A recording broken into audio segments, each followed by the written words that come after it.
Rich Mitch, I love you. Yeah, buddy!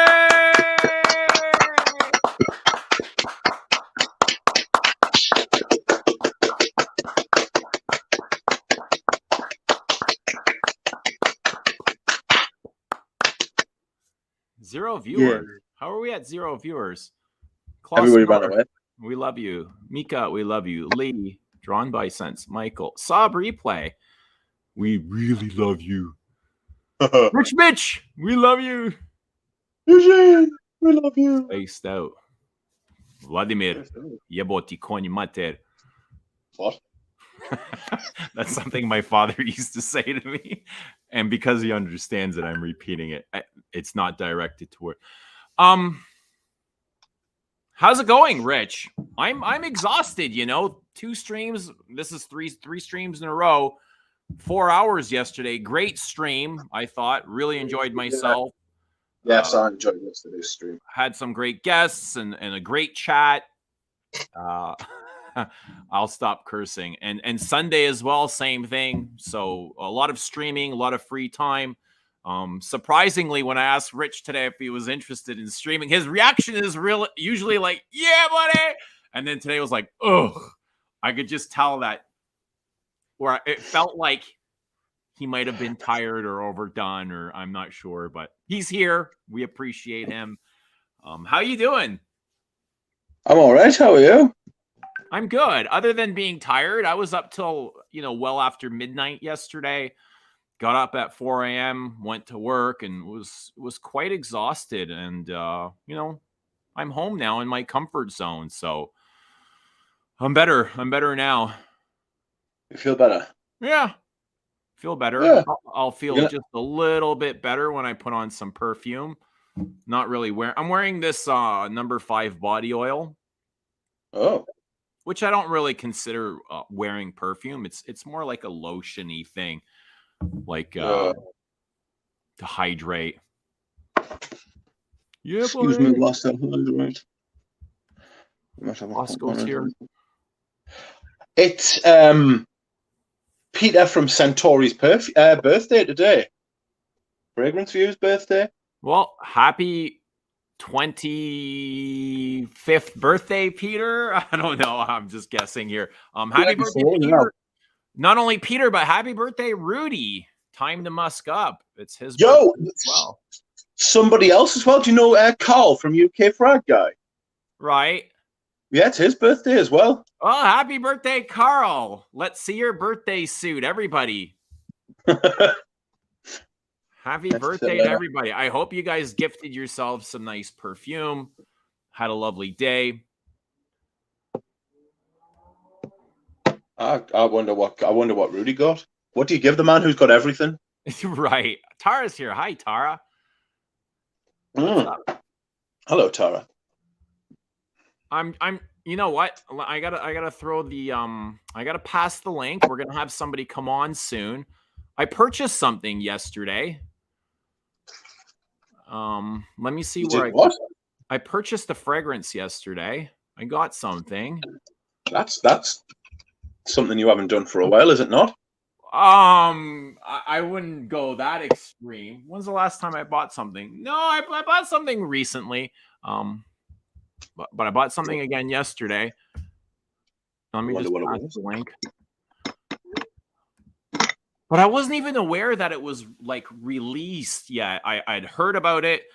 I had received a sample. George Zaharoff sent me a sample many, many, many months ago back. And when I got it, I really enjoyed it. Okay. So you had mentioned that you had bought tobacco, and I was like, oh shit, like, is it already officially released? And sort of. Yeah, and then I went online and I saw the beautiful packaging and just kind of the description, and I remember liking it, and I purchased it. Nice. And right. And then 15 minutes later, it was like 15 or 20 minutes later, I got an email notification saying, well, I didn't notice till this morning, but I noticed that it was 15 minutes later, I had gotten a refund. Yeah, I did as well. So big shout to George. Thank you very much. Thank the you, lovely George, as always. So I just I spoke actually to bought. George. I called actually him. bought. Sorry. I actually bought two. Did you? I A did. I've backup? got one. No, I've got no. Actually, no. I got one for someone else. Me and Nigel have got one, so I need to send Nigel a refund actually at some point. Sorry, I haven't. I need to do that soon. Actually, I'll do it tomorrow. So, what were you going to say? So I was just speaking to Joe. I called him after work to thank him for what he had done, and I had invited him on stream. Just to see him. It's been a while since we saw him, and if he wanted to talk about Tabak, and you can tell us a little bit about it. Yeah, that's right. You can. I will look forward to it. Are they not hearing? Is it me or is it you guys? You guys not hear me? No, I can hear you. Can they not hear you? Are they hearing you up? Yeah, I imagine people testing frags at your funeral. I'm stealing that. Quite ironic considering the Guerlain boutique in Toronto is now shut down. It's no longer open. But I didn't say the Toronto boutique. It could be any Guerlain boutique. It could be, in Paris. Yes, that's right. It was. Did you ever think where you'd like to rest when you're all said and done? I think I'll be. I think I will die as I have lived and be all over the place. Yeah. I think I'll be. I think I'll be a bit of everywhere. You can just fire us into the sun just to make sure I'm dead. Right. Yeah. I'm not bothered. You're not bothered, eh? Not me really. neither. I'm not extremely picky. No. You were talking about Musk Ravageur having sentiments in your bottle, right? That's right. Yes, it has. Little red sediment in the bottom. I don't know what it is. It's only one of those 10 ml things. And it's got these little red sort of bits. Oops. Like maybe brown. Do they concern you? I don't know. I would like to know what it was and why. It's not going to be from like the musk filtration that they've used, because it's going to be a synthetic musk, isn't it? It's not going to be like real musk particulates. I don't have anything in my musk. Oh, hang on. No, I don't. No bits. No, it's quite clear. Outrageous. All right, let me bring somebody on. Our special guest, GZ, George the Man Zaharov. GZ like Sunday morning. There he is. Yeah, buddy! Yeah, I love you, Eugene, I love you, Rich. We love you, George. How have you been? I'm good. How are you guys doing? I'm very well. Can you hear me well? We hear you and we see you, and you look great and you sound great. Thank you. I appreciate that. Now we can't see you. No. No, you there are. You are. George is playing peekaboo. That's right. It's good to see you both. Hello, room. Hi, everybody. I can't see any of the comments, so forgive me. That's okay. It's just us three right now. Okay. Just us three in the moment. We're gonna enjoy just us girls. Company. Golden girls. So we know you just got back from Paris. You were in Paris for a week, a few days. I went to the duty free show in Cannes. So all the duty free that you see at the airport and at the railroad, stopping, or the borders, or the cruise ships, they all come into Cannes once a year. And it's massive, and it's just an incredible. It's incredible. So anything that you see at the duty free, perfume, cigarettes, luggage, they're all there. Wow. Is that for the Cannes Film Festival? I'm sorry? Is that for the film festival? No, it's where the film festival is held. It's at the the structure that they hold the film festival, but I think Cannes Film Festival was already, I think, last month. Ah. It's called the Duty Free Show. Ah. And they have, like, Xerjoff has a yacht, and they have the yachts park. So some of the brands had the yachts there. Xerjoff and another brand, Parfums de Marly. George, are you all connected with these other owners? Like, are you on friendly terms with them? Yeah, what I try doing is, because there's so much information that could be shared, and when you start talking with other owners, it's such a small group. And if you think about it, the whole world is the globe is cut up into about 120 markets, and so you have distributors. So there's distributors, and then there's the individual boutique holders. So say, for example, my Italian distributor, let's say, he has 100 little perfumeries in Italy.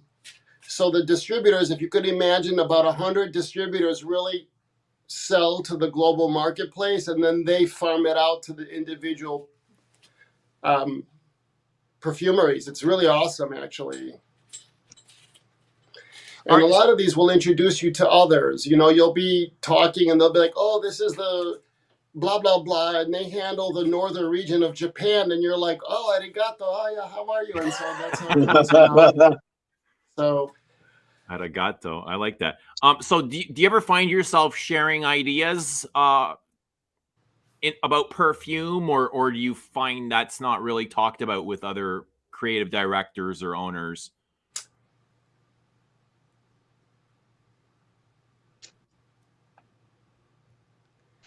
So I think that's interesting you say that. So I think that it's so interesting that you say that.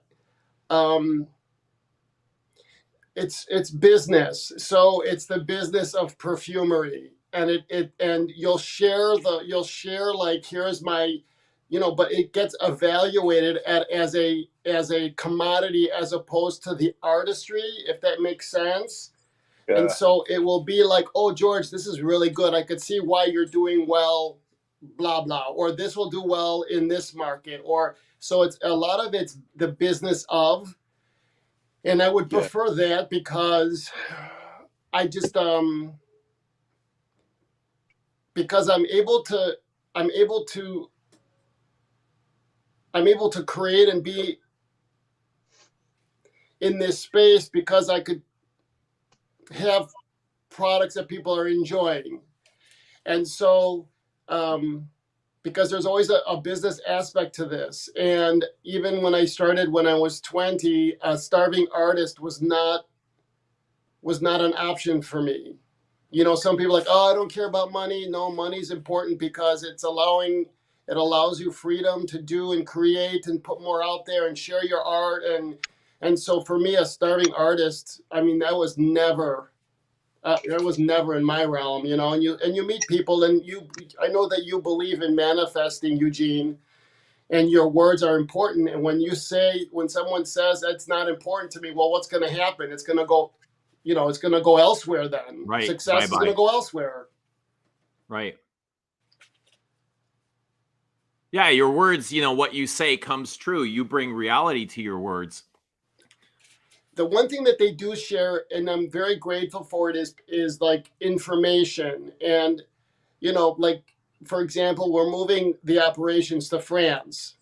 And there's a host of, if you can imagine now, I don't want to dominate the conversation, so please cut me off. No, we like listening to you, because you're so full of knowledge. You're like a fountain of knowledge, and it's always a pleasure having you on.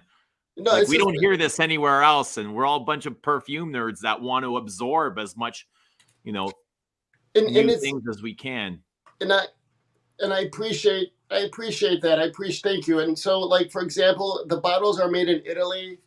The pumps are made in Italy, and so when they go over, the pumps are made in France, and when they cross over the Atlantic, there's no VAT attached to it. There's no tax attached to it. But now I'm filling in France, The VAT is getting paid. It's going to France. I have my store now in the United States. Someone in Marseille buys a bottle. It goes to Chicago, the financing, the payment, and then the bottle gets shipped out of Paris to Marseille. I'll have problems with the tax authorities. So I Yeah. have to set up Shopify France, and there's two aspects, right? There's the end customer and the wholesale aspect of it. If I sell to perfumeries in France or Germany or Greece or Ireland or outside. So now I have to have a new company in France that's taking care of Zaharoff USA, and the two of them are, there's accounting going back and forth, and so it's lawyers and accountants, and I did the lease. I signed up for the telephone and the banking and all that stuff. I think I had Eva was with me, and so I'm jumping off the cliff, and we'll see what happens. This is it. You just need to take a chance. And that's exactly how I felt when I came up with the idea that I wanted to do my own thing, is take a chance. And, what do you have to lose, really? And I Time said, and a little bit of money, but you got the rest of your life to make money, right? What's important for you? What do you dream about? What do you think about?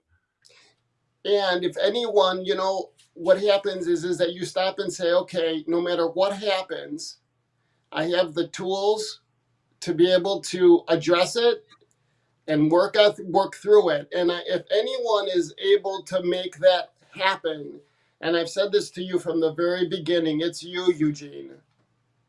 You just have to stick to your vision, and you have to stick to your vision, because there's going to be so many people, especially at the space that you're in now of ideation, that's going to sway you and push you left and right. When I first started, and I was 20, and I showed Nordstrom the little lucite bottle and the cap and the bottle, little sprayer. They wanted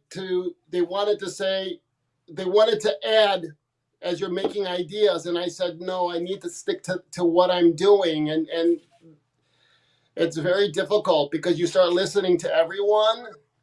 And I've just learned to say thank you. Okay, thank you. Very gracious. Yeah. Thank you very much. And then you go do your own thing. Yeah. I know exactly what that feels like when you say that. Just me sharing my ideas with a friend or a relative or a mother or brother, they're like, oh, no, don't do that. Do this. This makes more sense. And you're like, no, because I've been dreaming about this for a year and a half already. And I've already mapped out the road of how this is going to look. And you don't get to change my ideas. You can either say, oh, that looks great, and shut your mouth, or don't say anything at all. But words are very powerful, and you need to be really careful when you talk to somebody and you criticize what they are doing. I mean, there's a way of saying something, and then there's a way of just kind of squashing everybody's or your dreams or whatever it is that you had planned. And that's happened to me a few times already. We live in this day and age of Simon Cowell and American Idol, and you see the other one with the fashion where people like to tell their opinions, and that's created a monster in this generation where we're very quick to look at something and spit and open with our words and rip in to other people's artistry as an afterthought, and right. Then we move on to the next, without thinking of how our words are going to be left onto that person, I get, yeah, and not everybody is going to understand your art, and that's okay. That is okay. That's not a bad thing. I don't need everybody to love it, or you don't need everybody. It's actually good to have the contrast because it sparks a debate. But as long as it's coming from an honest place when you're creating, I don't think there's anything wrong with that. I'm excited for you, Eugene. Thank you. But we're not here to talk about me. tell us about Tabac. So this is a new tobacco fragrance that you've been creating. It's been in the works for how long now? I think I sent it. First of all, thank you for having me. Rich, it's good to see you, Ducky. It is nice to see you as well. I think I sent you Tabac. It's been months. It was last year, maybe, because I sent you rosé with it, and rosé had not been launched yet, right? You sent me 5 samples. It was I sent you rosé. baklava. Baklava, yes, that's what it was. Baklava, yeah. I couldn't figure it out because I went back in the samples last night when I ordered Tabac. I was like, what are these? I think one was an iris that you were thinking of making. Right, which I tossed. Okay. Actually, you talk about people swaying you. Oh my God! Don't say it, George. I'm so sorry. Oh, I just put my foot in my mouth, didn't I? Oh, right. No, it's okay. It's. Oh, I'm awful. No, I needed to hear that. So, did I send you the citrus one? No, because no. Okay, so there's a freshie coming in the It was buck. I really there's a freshie coming. Well. It's clear. Okay, hang on. In the spring. Hi, everybody. We'll do this how do you look fabulous all the time? Ooh. How do you look so fabulous all the time? Like, I just called you 5 minutes before the stream started, and look at you. Oh. Look at that. There you go. Well, you're wearing pants. You put some pants on for the show. I had to put some on as well. So the Tabac, though, I gave my bottle that I had to Eva, but it's it's kind of like a, it's like I did like a 1920s. I thought the design was fabulous. Let me see if I can call it up. I'm so excited because with everything going to France, there's a whole revamp of the packaging. I'm so excited, and we did the cigars. I'm just really grateful to everyone who supported me, and there's accessories coming, there's spirits coming. So you're branching out into cigars now? Yeah, and spirits. Okay. Oh, man, the next Louis Vuitton Moet Hennessy right here. I just want to have my own little thing going on, and I'm okay with that, and so we'll see. There you go. And then you can start buying out smaller brands and growing them. Or funding them, like I said, I think I told you if I could set aside a couple million, doing the Z Creators, and I've said this to you, was a huge lesson. It was huge, like the amount of education just doing that project alone was worth everything. And if I could, and if I had the time, because to invest in brands, you would also have to become brand manager, right? Because there has to be something further into the future when you invest. Yeah. And I think it would need its own lawyer. It would need its own staff outside of Zaharoff. Right. And if I could, I would do an incubator. I would set aside $2 million, and I don't say it like, just throw $2 million at it. Yeah, just throw a couple million at it. Who's counting? And then, and I would do that. And I actually have thought about it seriously, and I might do that. Great. You know what? I could use a couple of extra 1,000, but I'm not sure if I want to give a percentage of my brand away. I'd like to keep the ownership entirely, but and now that's the single most important thing that you have to do is you have to keep your brand. You have to have ownership of your trademark and your brand, and you license it out. I have no desire to want to keep anyone's brand or their trademark because I went through hell. I've been through hell with that. And I found myself in a position where I couldn't use my name for a couple years. And so and I tell everyone this, your name is gold. You need to hold on to that. Your talent and your name. Do you remember what it reminds you of? Do you remember when Tina Turner, I think there was a show when she goes in front of the courthouse and the judge, and she goes, as long as I have my name, I could take care of myself. Right. That's how you should think of it. Your name is everything. There's a lot, right? There is a lot. It is, and it can get complicated and stressful. And I've kind of been in those situations, and you see how fast money gets burned up as well at the same time. Yep. Very quickly, Eugene, with you, I think that if you wanted to raise, and I'm not talking about what others have done, just you, if you were to say, guys, I need 50 grand because I want to buy bottles and boxes and caps, because I think that I think that you could raise that fairly quickly. I wouldn't even know how to start raising money. I'm not business oriented. You gotta stop that. I'm not. Yeah, I just said it, didn't I? Because you are. Yeah, You're got doing that. it now. Are you going into arrangements with perfumers and glass and this and that already? The bottles have been purchased. They're that's a being businessman. shipped as we speak. Pump You're doing sprays, it. caps. Yeah, they're on their way. So you're doing business. You're transacting.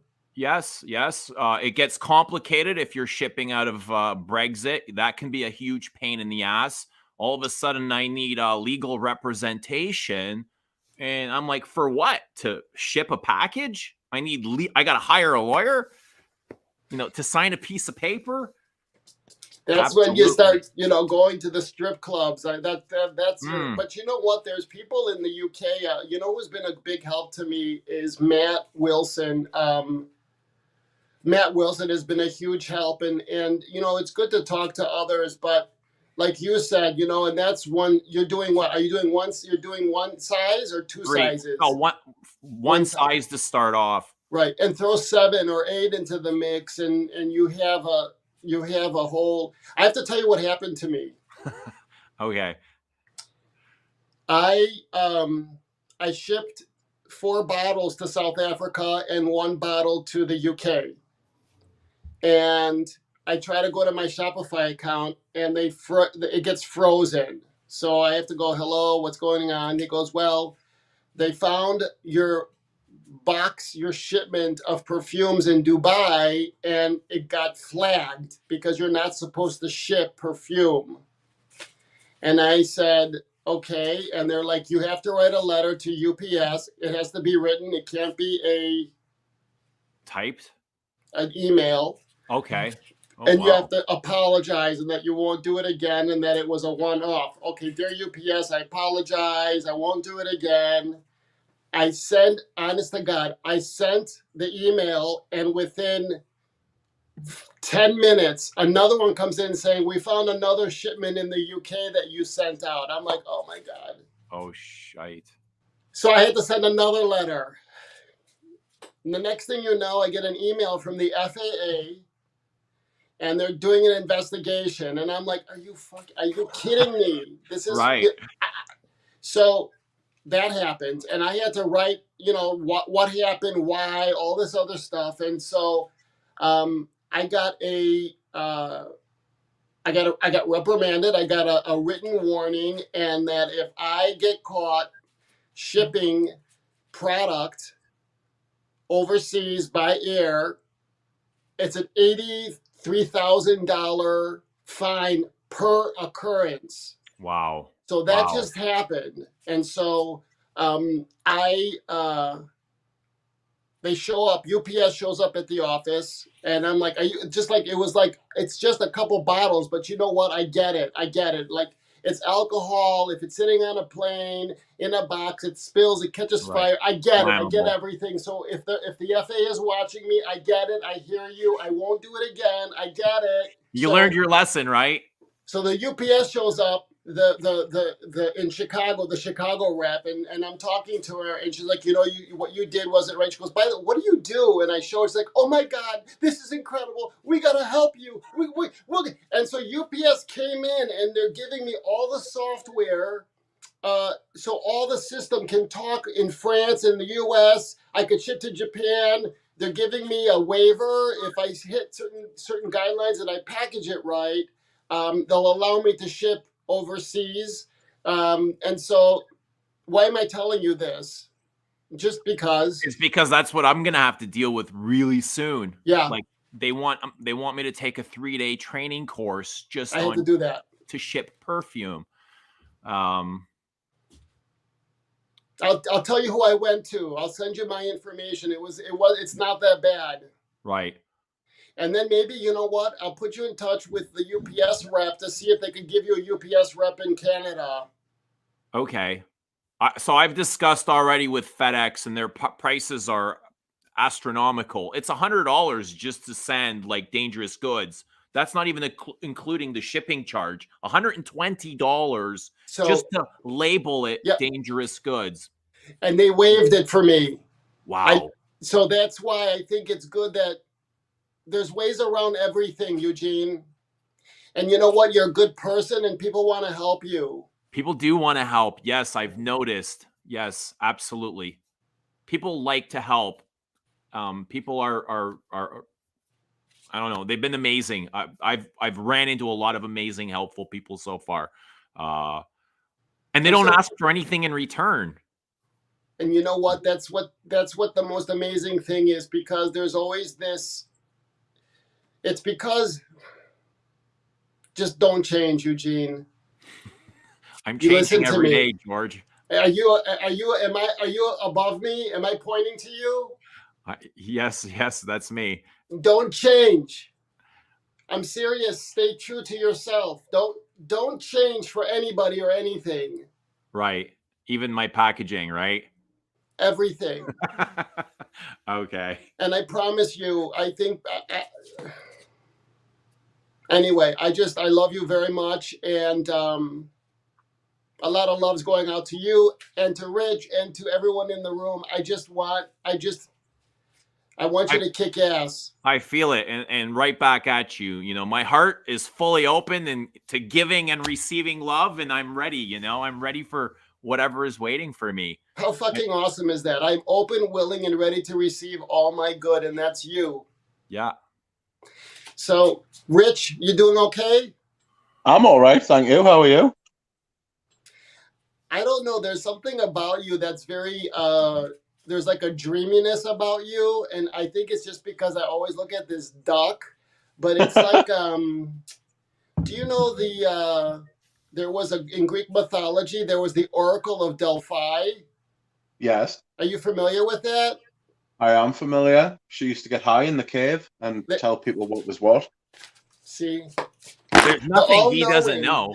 And you see, so I look at this duck, and when he talks, it has the vibrations coming out. I feel like it's the Oracle of Delphi. You know, you're just talking to somebody, waiting for the knowledge of Rich Mitch out of the duck, the Oracle. What does the Oracle say? The Trojan duck. I'm full of information, but it's how people use it. That's the key to life. I can tell you information, but it's how you use it. That's right. Everybody has to take, like Eugene says, everybody has to take what's coming to them, but it's also it's not what's out there, it's what's from within, that you have to make it your own, and you have to have that sort of sense of self and that sense of who you are and what you want and where you want to go, and it does ultimately come back down to you as the individual. It's a big deal. And if you would have told me, because I had some really big issues, and I had told you about the Eugene with Brooks Brothers and the clothing, and It was just, so it was a mess, and if you would have told me that all of this would have been happening in such a short period of time, that's why I always tell people, especially when they're going through hard times, because it's just how life is. It's the ups and downs, the ebbs and flows, that, nothing is ever constant and things are always changing, and that life can change like that if you put it out there, the intention of what it is that you really want, Impermanence is the reality of life. Yeah. Nothing, from moment to moment, they're constantly evolving and changing. But, your thing with Brooks Brothers was probably necessary for you, as painful as it was. It was a huge learning lesson, and it's gotten you to exactly where you are right now. Right. And now you've learned from it, you grew from it, and you grow from it. That's right. You're 100% correct. And so with anybody, like with you, like, for example, if you stop and think about this for a minute, okay, first of all, look at how beautiful this is, that you're in Toronto, the Oracle is in the UK, I'm here in Chicago, you have people from all over the world watching you, and watching this conversation, and perhaps being inspired by it. And if there's any jealousy out there, let's just put it out there, then make the change in your life so you're not jealous, right? So, I mean, if you're looking at this and saying, maybe I'm not doing my thing, I'm not creating, well, then go and do it, because that's what I did. When I would be watching this, because before I launched the fragrances, I was studying this for about a year, and I would get like frustrated that I wasn't doing what I'm watching people do. And Right. I used it as fuel to get my ass moving, to say, get your ass moving then. If that's what you want to do, get off your ass and do it. I said that to me. I'm not saying it to anyone else. So I think it's a beautiful thing that, I mean, if you really think about it, you're creating something that you're going to be putting into the global marketplace, Eugene, and it's your legacy. Yeah. And I can tell everybody out there that if I'm capable of putting this together, anybody is, because I was the last person who ever thought would be possible of doing something like this. There was a time where I truly believed that. Not anymore. I know if somebody else can do it, why can't I? That's and that's right. The truth. If George can do it, if anybody can do it, it can be done. Right. So it's possible for anybody. Oracle, what say you when you look in your crystal ball with Eugene? What say you? I think they smell really nice from what I've smelled. No, what say you? Like, anyway. My crystal ball has, I see Rich on the sofa here one day, and on one side, and George on the sofa on the other side, all together, and doing this with the rest of the world. Look, I said I'll flip the tickets. If Rich wants to come to Toronto, I will get him a ticket, and I will fly there myself, and we will sit on the couch. I've said that to Rich, by the way, that Rich, it's always there for you, Rich. We might have to fly him halfway for a couple of days, and then a few days after we fly him the rest of the way so his back holds up. Why? Is there a thing that I don't know? Is it like a hidden meeting or something between the two of you guys that like you can only fly a certain way? No, I've got a bad back, so I need to be careful about how I move. So in other words, he's saying that he can't fly coach. He's got to be in business class. Is that what he's saying? There you go. There you go. There you go. Put us in the hold. Yeah. I think that would be fabulous. Yeah, the back, I get it. I get it. Or a private jet. Yes, that's right. Yes, just convert first class into like a bed. I'll be fine. So I want to say something, George. Yeah. Last night we had Zhao from Scented Moments, and we had Eva come on, fragrance test tube. And the moment Eva came on, like the viewership just started climbing. And she's obviously fabulous, right? Tell us how your time in France was, or Paris with Eva. So you picture this. So the Marriott is right on the Champs Elysees. It's an absolutely beautiful building. It's right next door to the Guerlain headquarters. So Guerlain headquarters here, Marriott is here. It's their flagship French hotel. So it's not like the Marriott that you guys see here. It's a beautiful Marriott. So imagine I was I was wearing like a Jedi. I was wearing a black, wraps and stuff like that. I just thought I'd be a little bit eccentric. So I imagine showing up from, the airport, and I have my backpack and my luggage, and I'm going up to the lobby, and I see this beautiful woman, and she was wearing a chiffon, a white chiffon with red hearts, little red hearts. And it was kind of breathtaking because I think the first thing I go, Eva, and she looks up and I go, you are just stunning. She's absolutely beautiful. And I think it's from all of the excitement of traveling, luggage, that both of us, because Eva had to wait for me till I got there. I didn't get there till later. And she drove from Belgium. And she's a sweetheart. She's a sweetheart, and She says you're making her blush. I know you can't read the comments, but I mean, if Eva wants to come on, Eva, come on if you want. But we had because I travel by myself all the time, and it was just having someone there for the 3 days, it was really nice, and to spend time, and I right, get it was there, nice to and there's a connect with Five you. Guys across the street. Eva, does Eva want to come on? I just dropped the link. Happy birthday, Peter. Happy birthday, Peter. Do you know Peter? From Fragrance View. I had a communication with him when he first started. So happy birthday. So what is this? It's November. Is that Libra? Is that a Libra? No, he's the one after Libra. Wait, the end of October? No, the end of September. Sagittarius. What is the end of October? I don't have a clue. I'm a Libra. Anyway, happy birthday, Peter. Yeah. Peter's got a charity fragrance. If Scorpio. Yeah, it's a Scorpio. Peter. Yeah. Scorpios are like, with the don't fuck with me. Right. Yeah, Eva said she can't come on, but okay.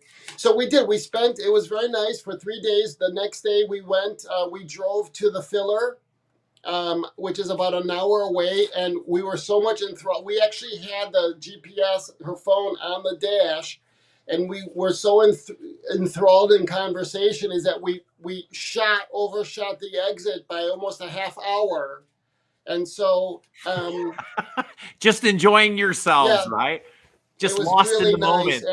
And she's a sweetheart. She's so gracious. And sometimes like you would take someone to the factory and they don't know, like when you go visit a factory, there's a certain way to behave. And Eva was first class the whole way. Eva's wonderful, and I would do it again and again and again and again and again. She was great. Dinner conversation. We went out for a drink. It's fabulous. Yeah. It's good. It's good to see you guys connect like that. I'm very grateful that she came and gave me that gift. It was very nice. Awesome. And I gave her my only bottle of tobacco. So you only had one bottle. I had two. I gave one. Wait, I gave one. I left one in Cannes, and I gave her the last. Yeah, I only had two of them because they have it now. They're being filled now, so I'm anxious to get my hands on it. All right, sweet. Do you want to walk us through tobacco? Did we talk about? We didn't, did we? Do you want to walk us through tobacco and tell us kind of like what you were thinking, or? So I think. I didn't think about tobacco fragrances until we started doing the Z Creators, and there was this talk about doing tobacco fragrances, and I was like, meh. And then I had a conversation with Claude, and I go, noir is a good base. There you go.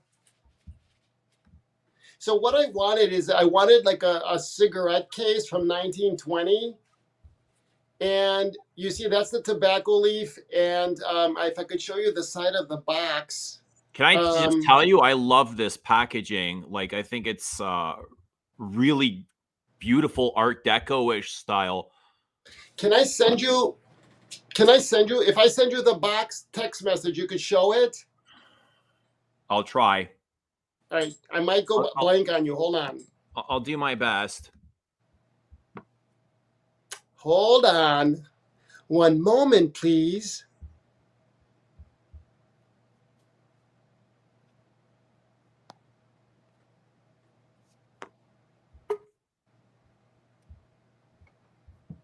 Okay, hold on.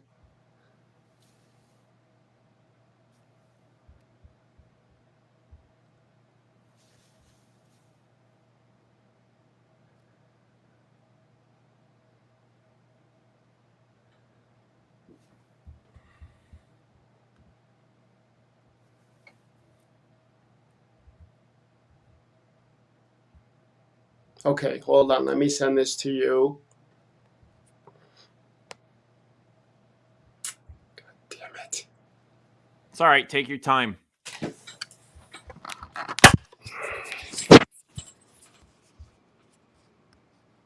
Is that raised foil?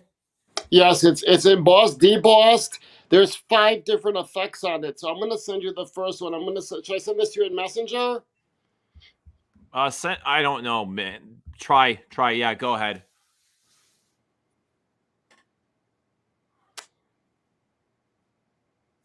Now I got to open my Messenger and I got to...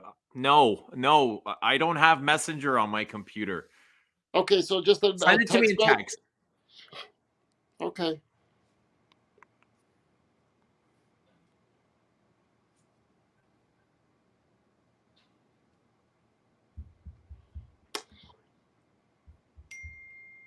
I heard it. And let me see if I could find the box quickly. Hold on. Oh, it says a movie. Yeah, it's a video.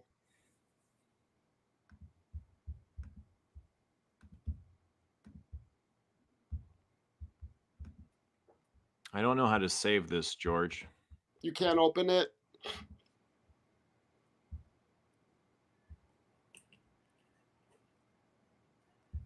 Okay, So it's an actual...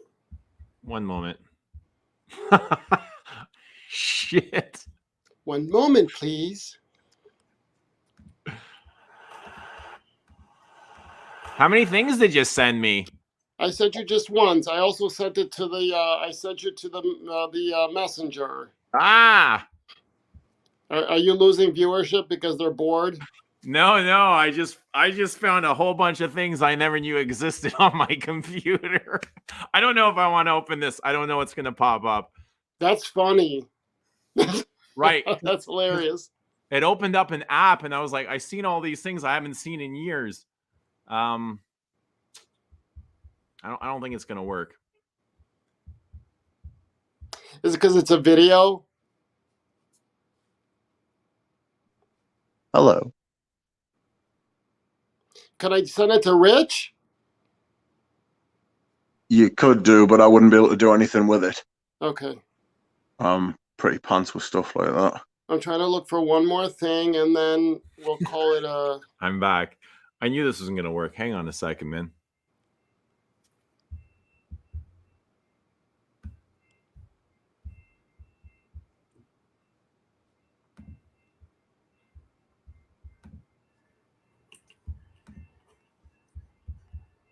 So it's an...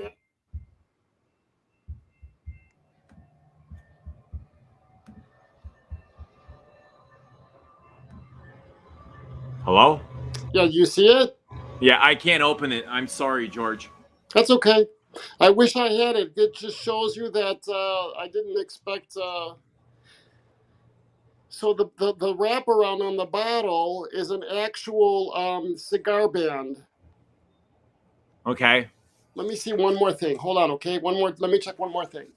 Hold on. Do I have anything here? Yeah, can you send it via email and then open the email on your computer? I can send it to your email. You want me to send it to your email? Yeah, go ahead. Yeah, it's a good idea. So what I'm sending you is the artwork for the bottle, so you can see it. So if anyone's wondering, okay. Let me know when you send it. So what is your email?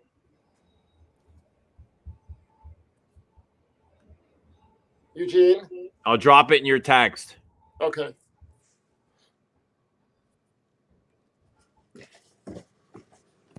I see the dots.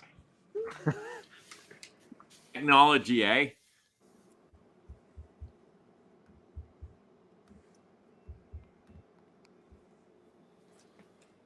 Okay. So that's coming to you, and I'm looking for, I'm going to just check one area to see if I have a spare box here.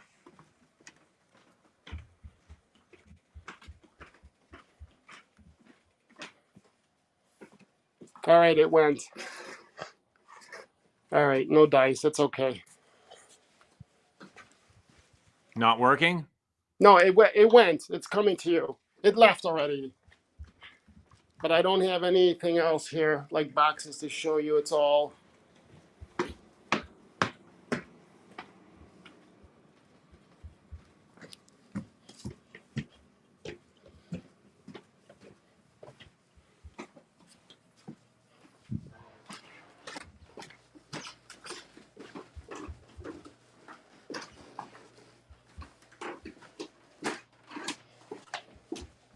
Yeah, let me see if I can figure this out. You could do it. I know I can. I can do anything. All right, share video file. Ugh.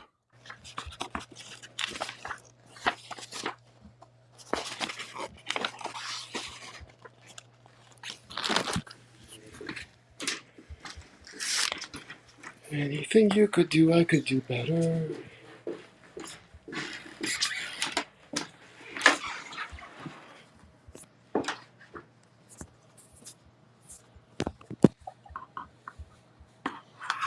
I'm such a horrible man.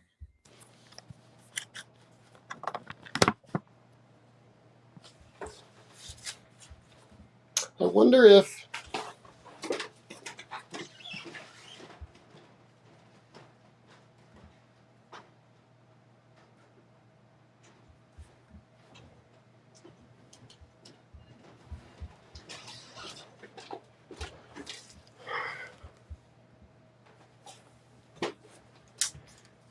I'll try one more thing. So yeah, so the noir base.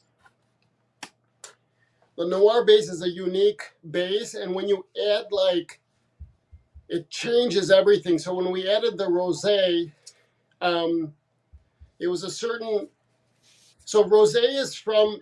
There's an island in Greece called Mount Athos, and it's where all men are. It's all monks and priests, and women are not allowed in that monastery. And they make a specific rose incense called Anthonite, rose Anthonite, and that was rosé. Like, let's see, we go. There we go. Wow, you did it. So if you see, it's a literal, it's a cigar ring, and the company that makes cigar rings, I went to them. They make the Zaharoff cigars too. And if you see, one side is tobacco and the other side is vanilla. And on the back it says labore, ludure labore, meaning to play, to work. And so that's kind of my anthem. It's gorgeous. And let me see if I could show the packaging, the box. And so I wanted something different and unique, and I think you and captured the colors quite well too, to match the fragrance. It's beautiful. It turned out beautiful. And the golds. It's crazy. So I think I read in the description something about the base being meditative. So the noir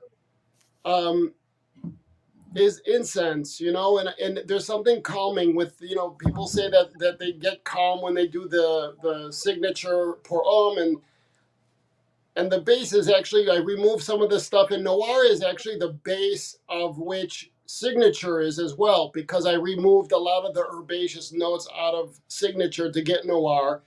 And so I added the rose, and I got rosé. I added tobacco, cognac, whiskey, sugar, vanilla, and that gave me tobacco. And it turned out exceptional. It's just it's exceptional, and it's a unique. It turned out exceptional. I'm just very grateful. It says. So it finally settles into a trilogy of warm, spiritual, and sensual myrrh, sandalwood, and frankincense. That's exactly what I read last night. Yeah, with the tobacco, and so it gives it this beautiful. So let me see. So hold on, give me a moment. I want to show you this coffee. Yeah, take your time.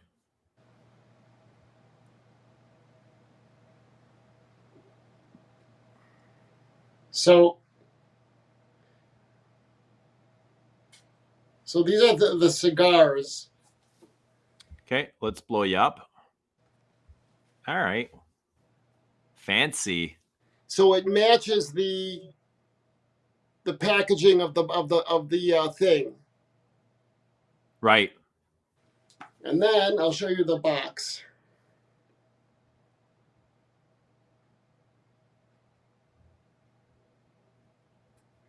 And then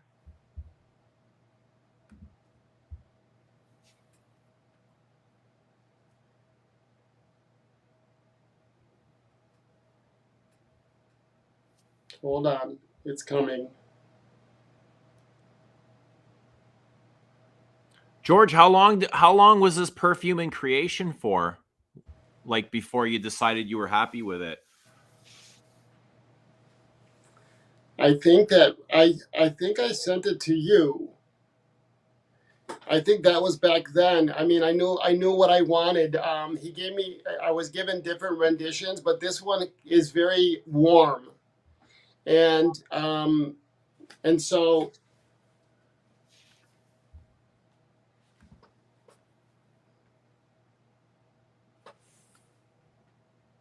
That's the box. That's the box, and on the left and right, you see the tobacco and the vanilla. Mm-hmm. And then of course the plate is all embossed, and I wanted to give it this 1920s Art Deco. It is totally Art Deco. It's the first thing that like popped out. And then there's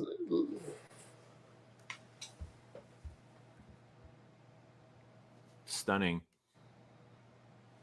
And this is the one, and it's really awesome. It's the one that has on the bottom the new address. Oh wow!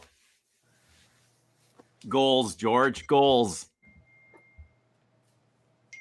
You're giving me something to think about. You know, it's funny because I was looking at the boutiques. They have the Villum boutique, and they had the Spanish. There's another boutique there, and it's just a little space with all the fragrances there, and and it's like you said, it's goals. There's a distributor in Greece. They have little shops, and you could do a shop in shop. You could have a Zaharoff little, a little thing within their shops. And so there's so many different ways to make things happen. And I think once you start having product, Eugene, and I think you said that you're going to be filling in France, once the product is sitting there, the only reason why I've had issues shipping over outside of the U.S. is because of all of the laws. I think that if I made guns or missiles, I could send them to Europe easier than a bottle of fragrance. Right. But you have all the alcohol everyone's drinking on the plane. They're all getting drunk with the little bottles of alcohol, but I can't take a perfume bottle, for Christ's sake. But because the planes are profiting off that, they're selling the alcohol. It's looked at differently, of course. And so I'm proud of the tobacco, and the idea it's under license with a very large maker of cigars. So we'll see. We wanted to test the waters to see. It's done very well. So I'm going to start doing my own mixes of cigars. The two cigars I showed you have one's vanilla, the other is like a sugary. Maduro it's a very heavier tobacco experience. I can't smoke it because the moment I do, my stomach starts going, Right. Gurgling. That's right. And so I do the light, but once we're going to start working on a collection, we'll see what happens. But you talk about being my bare ass is out for the world to see, and you have people going, "Oh, it's too hairy. Oh, there's a pimple on the left side. Oh, I could see his scrotum hanging on there. I don't like. I mean, it's awful." Right. Right. It's awful. Everybody's got something to say, and it's just an opinion or a judgment. Yeah. I don't think it's your ass. I think it's actually showing. It's like showing your privates, because that could be the most horrific thing is having. It's like that. Yeah, that's worse than the ass, right? And it's very scary. But the thing is that if I don't try, and as long as you pursue excellence, which is what you're doing, and you're providing something of value, Eugene, you can't really fuck this up. Do you know what I mean? Like, unless you really fuck it up. Unless I try. And because I'm on the sidelines and I'm watching this all unfold, and I'm like, and I'm literally praying, because I'm out there, right? If you think about it, I'm with the perfumers, I'm with the manufacturers, the distributors, I'm with the community, I'm talking to all the different channels and all of this stuff. And I'm watching you, and I'm like, my rosary, and I'm not even Catholic. Oh, please, God. show Eugene the light. Well, yeah, you were the one that planted the seed for me. It was just, yeah. You planted the seed, and day by day you water it and you watch it grow, and here we are. Almost a year later. And that shows that you're really doing the work, which if everyone is watching this, it's considerable. And Fragrance View, when you did the interview with him, he that's what we all went through, right? Yeah. To create a fragrance. Anyway, any questions in the room? I mean, I'll let you guys get on with whatever you guys were talking, because you and I and Rich, I love the Oracle, though. It's so fitting for him, isn't it? It is, right? Yes. The little duck. I'm just sitting here listening, just learning. I like when I'm engrossed in something, then I'll just like sit and listen. When I'm taking in knowledge, do you know what I mean? If somebody's got questions for George, drop them in the comments. I want to ask you, because I get asked this all the time. How do you know when a fragrance is done or good enough for you to release? How do you know? You don't. You really don't. And what you smell in the lab vial versus so what happens is that how you get the sprayers, and then I have Mon send me sends me the contain like 8 kilos where I could make some bottles and spray it, like what I did here. What I did for this is the freshie coming out in the spring. This stuff is intoxicating. So I took the rose out of rosé and I added something spring, and it's freaking incredible. Okay, right. So, and this is the sample oil that was made in the lab, and that. So, okay, so hold on. So the rosé, so I got the sample oil of the rosé. I filled little travel sizes and I sent them to everybody as gifts. But then when the bottles were filled, they smelled even more. And so you really don't know the true experience until the bottles are filled and macerated in bulk. It's a different. It's a different. It's like listening to something in AM to FM to Dolby, and so Yeah. you don't know until it's in the market. Right. You really don't, and so a lot of it has to be. That's why. The amount of money that is spent putting perfumery out there, and then people are talking about clones. They clone the ones that are successful, but how many had to be duds to get to that success? Yeah. You don't know how perfume is going to do. Just like a movie, it's putting your art out into the marketplace to see what they think. Because it's not just the fragrance, right? Do people connect with the message? Do they connect with the packaging? Do they connect with the price? With It's the brand. all of these things that come into play when you sell products on the marketplace. Absolutely. And I told you, this guy's just so full of a wealth of knowledge right here. Because you've done it. You've experienced it. You've been there. It's scary. And also, for example, now I now ship to Australia, right? We have stores in retail in Australia. Well, I think did I tell you this? The Australian sandalwood that I have in my fragrance is meant only for export, not re-import. And so that gave a host of all new problems. And I didn't know that MON has factories in every parts of the world, and I thought, if I want to fill, I'm just saying I don't want to fill, but if I want to fill in Hong Kong, I'll just have MON in Kuala Lumpur. So it doesn't work that way. And so some of the oils that MON USA has for my fragrance, MON France will not have because of laws in the EU. It's just right. Frederick Mull had the same problem with his last release, Synthetic Jungle.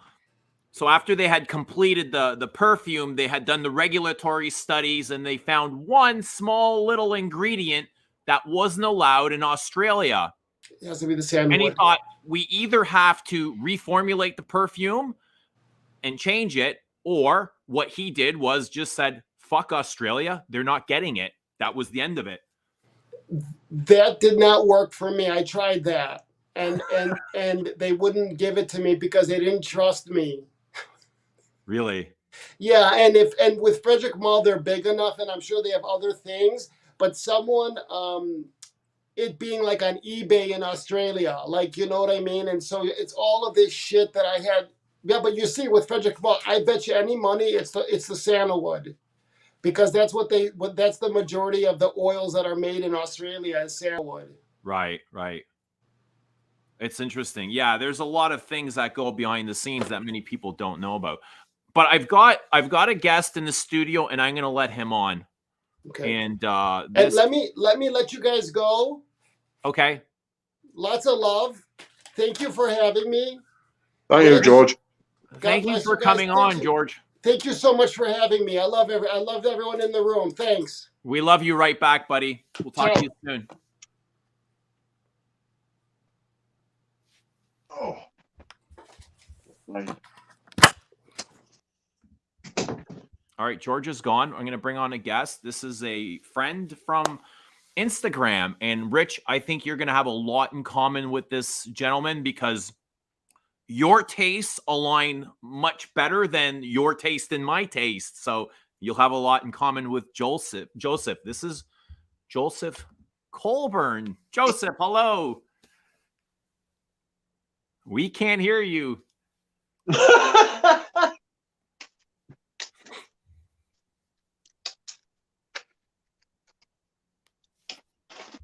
Oh no! Hang on. Let me drop the link, Joseph, again, and remove yourself, and then try coming back. There we go. Remove yourself and come back. So Joseph is like, a vintage enthusiast, very much like you and Guerlain and Thomas, and I think you guys will enjoy each other very much. Excellent. How nice.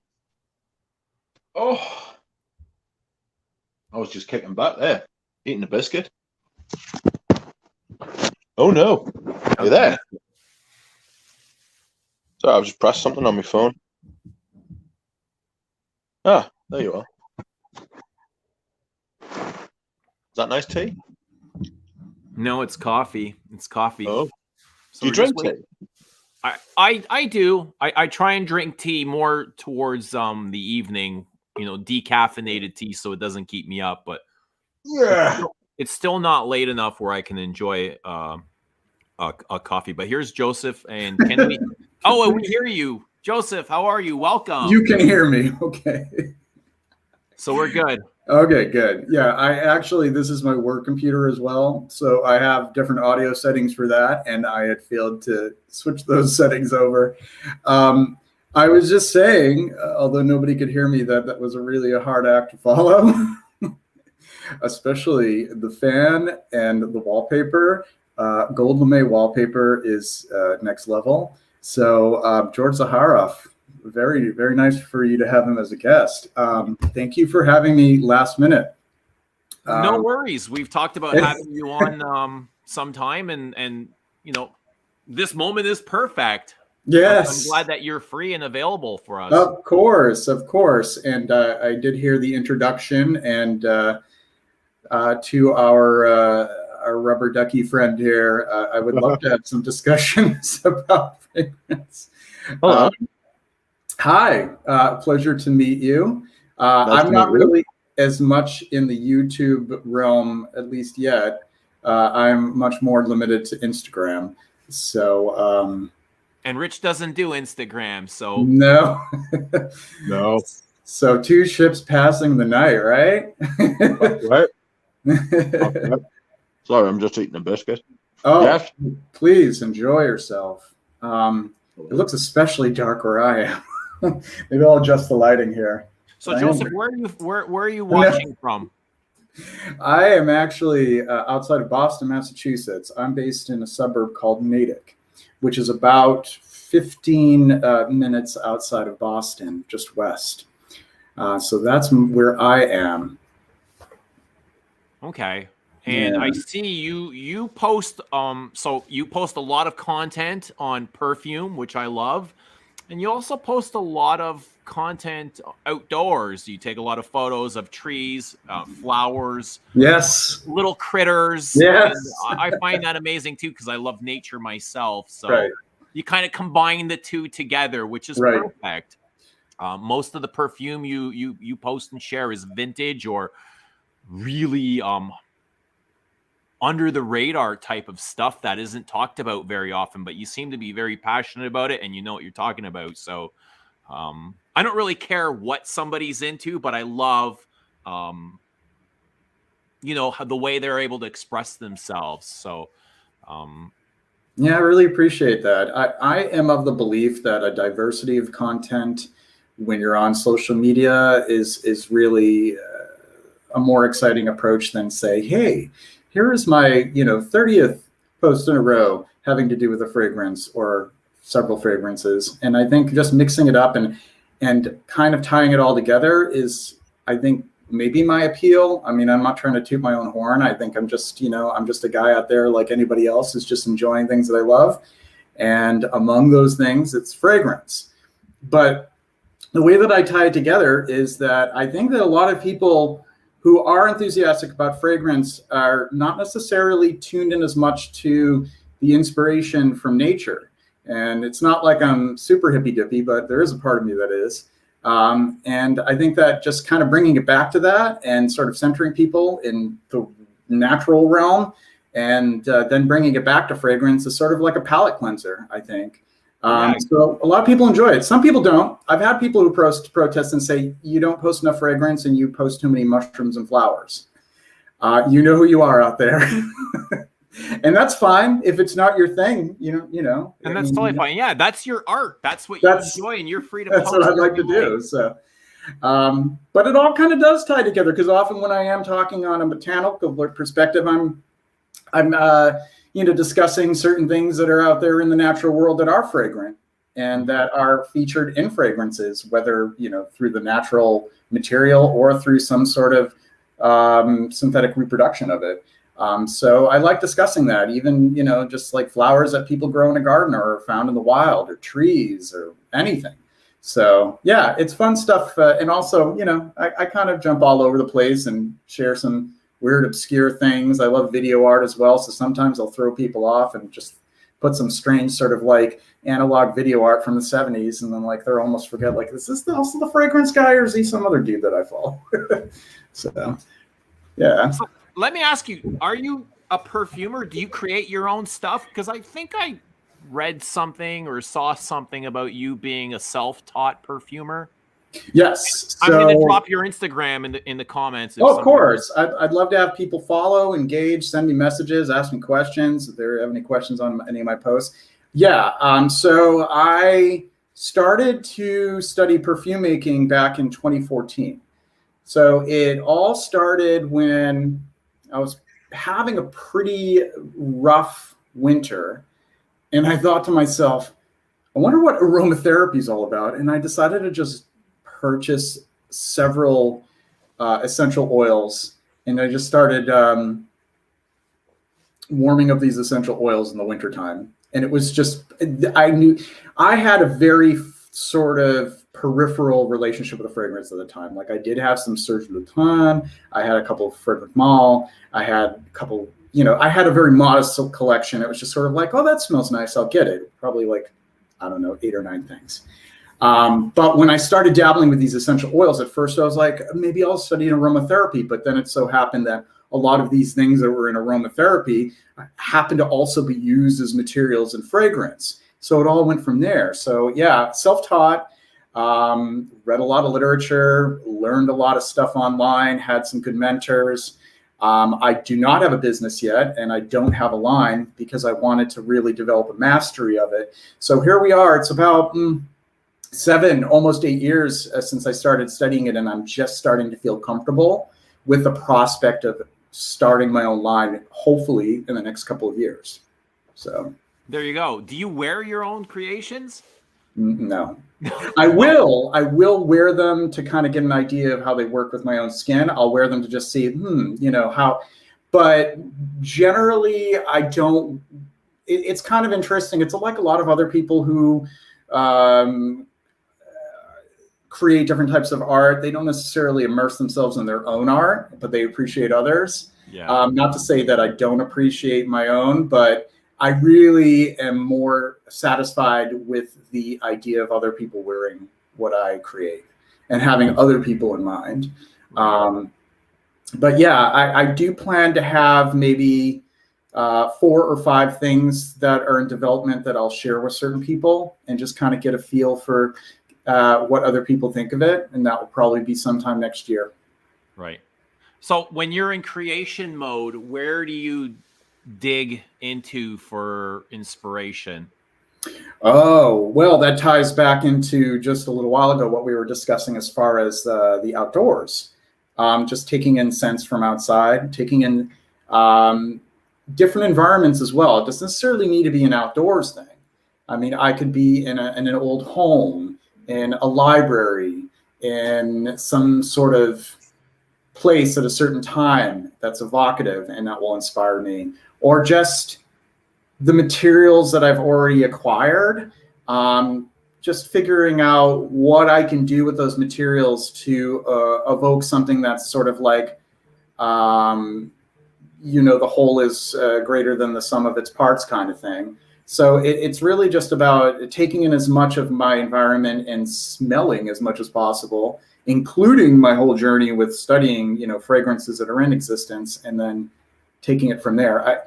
I guess the thing that, in the past few years when I've really been just sort of studying fragrances that are already out in the market that are historically relevant, is that I really wanted the foundations. I didn't want to be one of those perfumers to just sort of, out of nowhere release things without really having an understanding of what already exists in the world of perfume, because it's just sort of like studying the classics, I guess. Like if you're like a musician, yeah, or you're a visual artist, you got to kind of like understand, the whole history of art before you decide you want to be like a Picasso. So it was just sort of the same idea. Yeah, and especially with like Guerlain, Caron, Chanel. I'm getting into Chanel. Yeah. Les Exclusifs, I have my first one, Coromandel, and then I'm planning on getting Cuir de Lucie and Le Lion, and then the other one is Rue Cambon. They're How all would you say- gorgeous. I don't think you Yeah. can find a miss. They're all pretty much hits for me Yeah. anyway. You know, they're not going to be for everybody's taste, but I'm not concerned what everybody's into. You know, I wear what I feel, and Yeah. that's the most important. I actually wear a lot of things that I don't like, and it's more of a discovery thing, a self-discovery thing. You know, what lesson can I learn from this? Or I don't know. I just fascinate myself with things that I find that I don't like for whatever reason. I can't even explain it myself. But getting into the Les Exclusives, which are, I guess, fairly new compared to the things that you normally reach for. How do you feel about modern perfume? I try not to be the type of person who makes sweeping generalizations of things. I can't say that I dislike, fragrances, across the board that are current releases. I think that just the thing that is frustrating for me is that with modern fragrance, and I say modern in terms, maybe a better term for it is contemporary fragrances, those fragrances that have been released at least in the past 10 years, is there seems to be this abundance of relying too much on crutches. I think that when perfumers are keeping in mind the expectations of the consumer, it seems like this has coincided with the way that fragrance enthusiasm has changed in the past 10, 15 years, that there's so much emphasis on performance, the sillage or the longevity or how it projects, that there is this desperate effort to meet those expectations. And in meeting those expectations, I think that it does compromise a little bit of breathing room for a fragrance and nuance, because you have this foundation of very strong and substantive materials. And we're talking about, not only your Ambroxan and your Isoe Super, which is ubiquitous at this point. I can't escape it with a lot of more contemporary releases, but like, the woody ambers, which, if done tastefully, can be very interesting and compelling in a fragrance. But I think that they're just really overused. I think there's also this direction where the most accessible fragrances are the ones that seem to be verging on edible.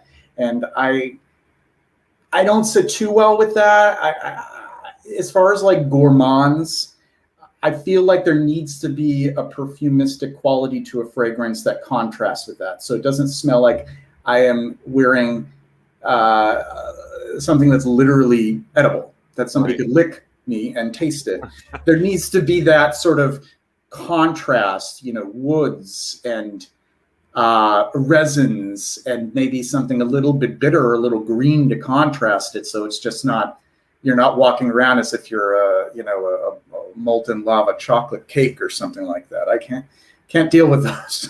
Yeah, and I feel the same. Definitely, I'm not into the sugar bombs. No, not at all. Maltol is very scary to me in large quantities.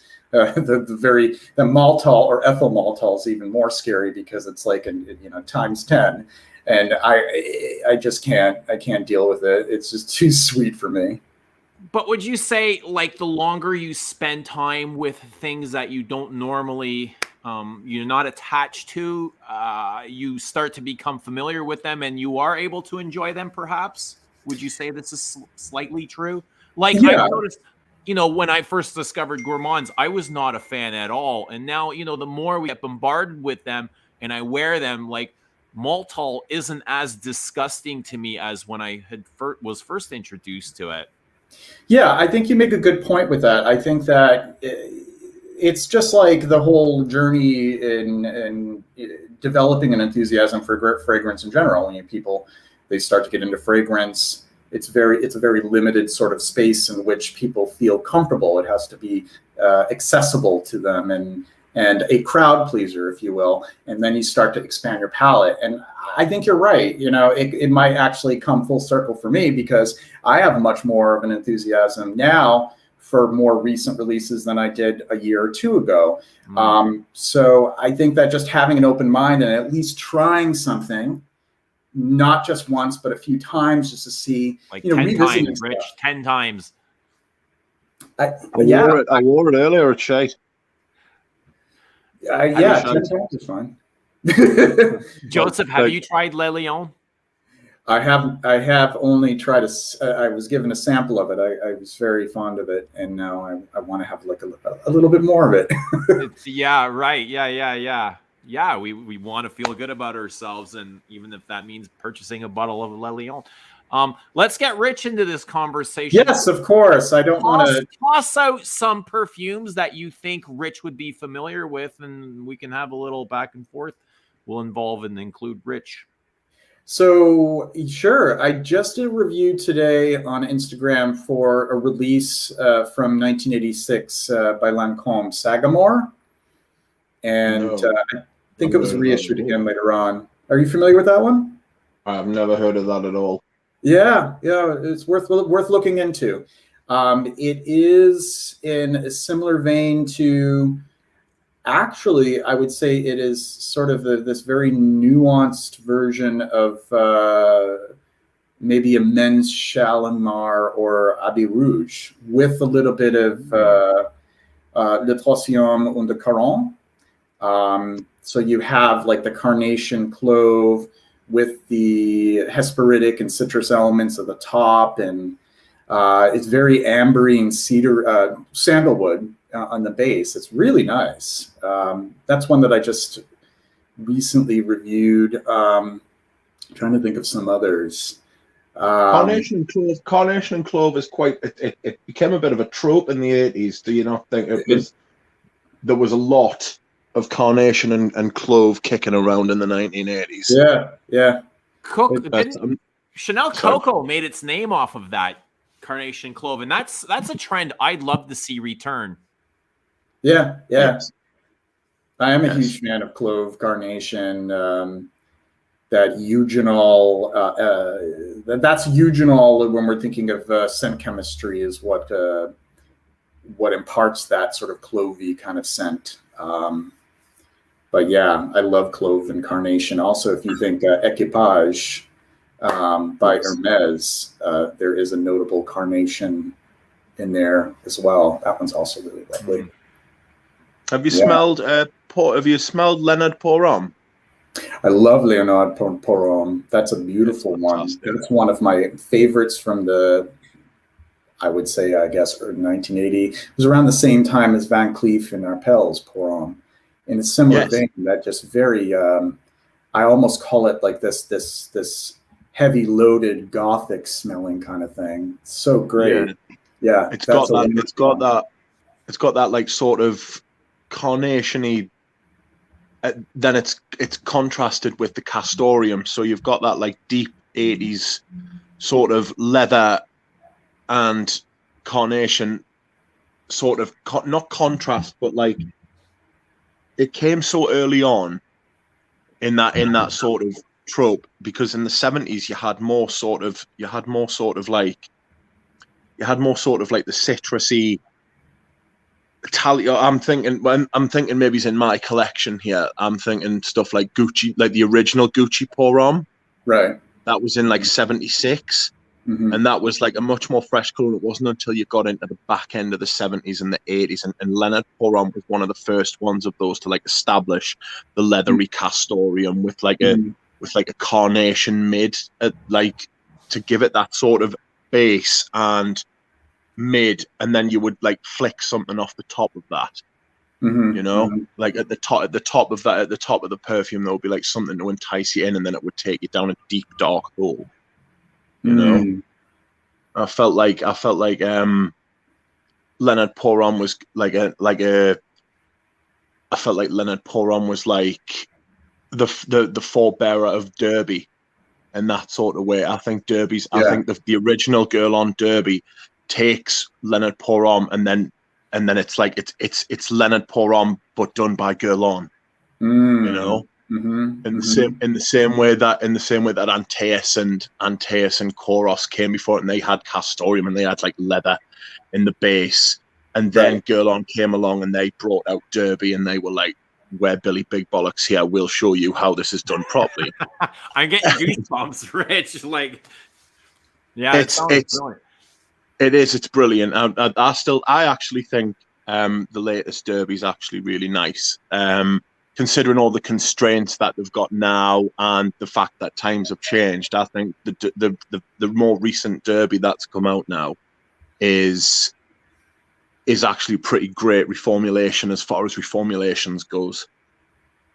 I'm not a big fan of reformulations. Folks in the chat are playing with the eugenol reference right now. I love it. Very nice. Yeah, so Rich also, Balmain gave it the old college try and were successful with Eben, which I think is in a similar vein. I'm trying to get a bottle of that. I have smelled a decant a very long time ago. And I tried to get a bottle of that recently, the Eben, or Eben. Eben. I can't remember which one it is. Beautiful stuff. I do not have a bottle of that yet. No.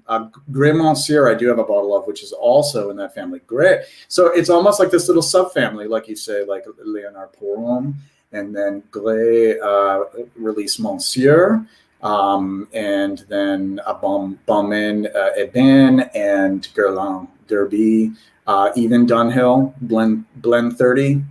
All those like very like aromatic and sort of experimenting a little bit with like a little bit of mint and a little bit of unusual herbs, like throwing in marjoram or oregano or something to kind of mix things up a little bit. But those are some of the most beautiful men's fragrances from the 1980s, and also highly coveted. Really difficult to find them. Extremely difficult. Yes. So some folks are mentioning some other carnation fragrances. I was looking here. Somebody had mentioned Vitriol du Lait. And that one I really like as well. I love carnation in general. Another beautiful carnation is Santa Maria Novella Garofano. Oh, God. It's just...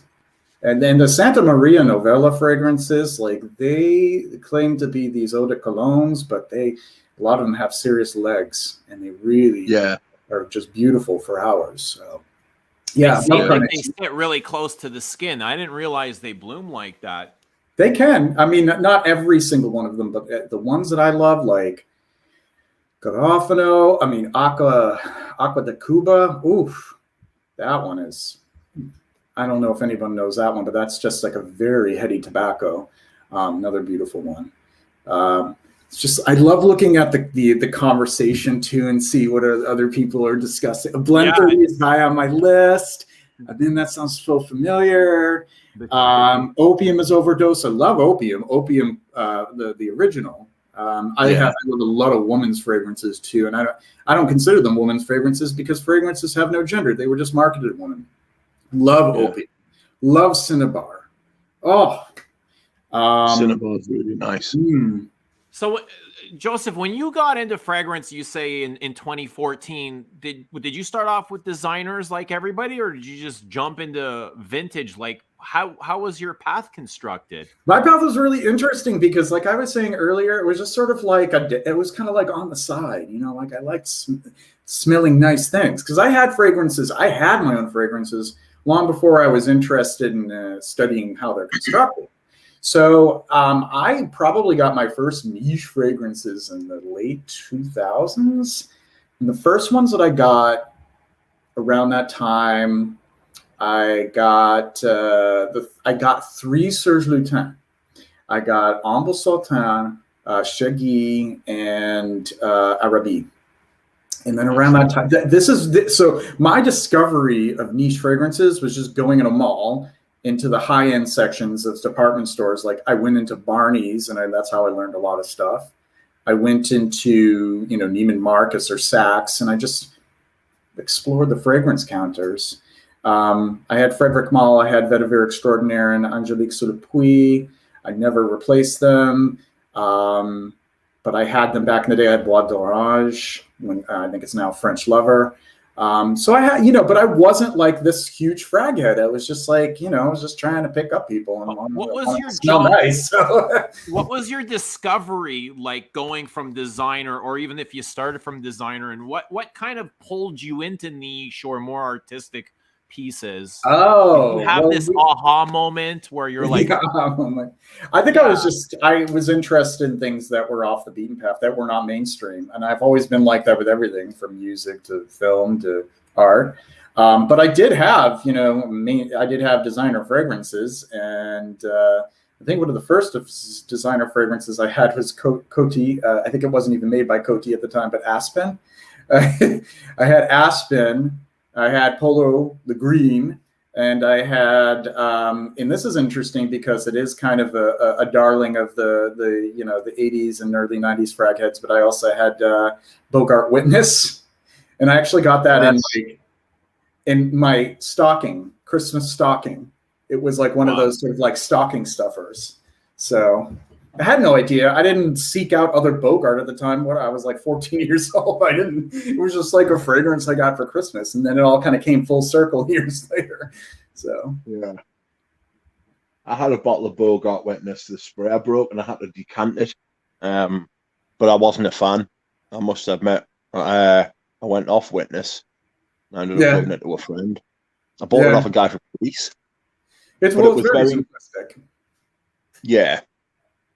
Yeah, it smelled a little off to me, so I wasn't a big.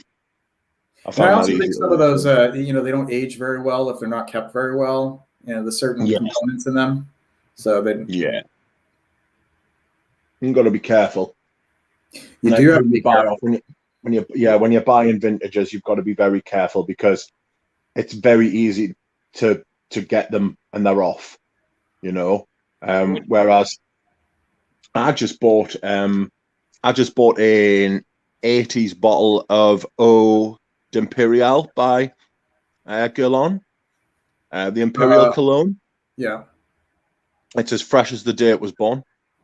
That's brilliant, because that is so hard to find intact, because especially with those eau de colognes, anything hesperidic or citrus, if that is not stored somewhere, like Fort Knox, like those terpenes, the terpenes and the citrus, they go off. They get rid. Yeah. Yeah. They start to go really off. You can just tell right away. Yeah. You think the fragrances from back then were using different preservatives than they are now? Is that why they go so fast? It is just the way they're stored. It's just the nature of the chemical composition of those essential oils.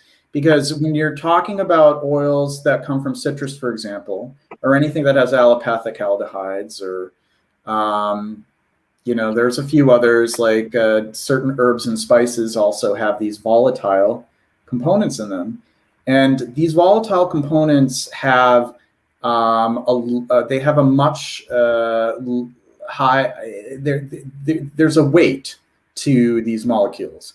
When you have a low molecular weight, that means those are the ones that throw off the skin really quickly. Those are the top notes. And as a consequence to that, those are the ones that can deteriorate very fast, because they don't have that substantivity.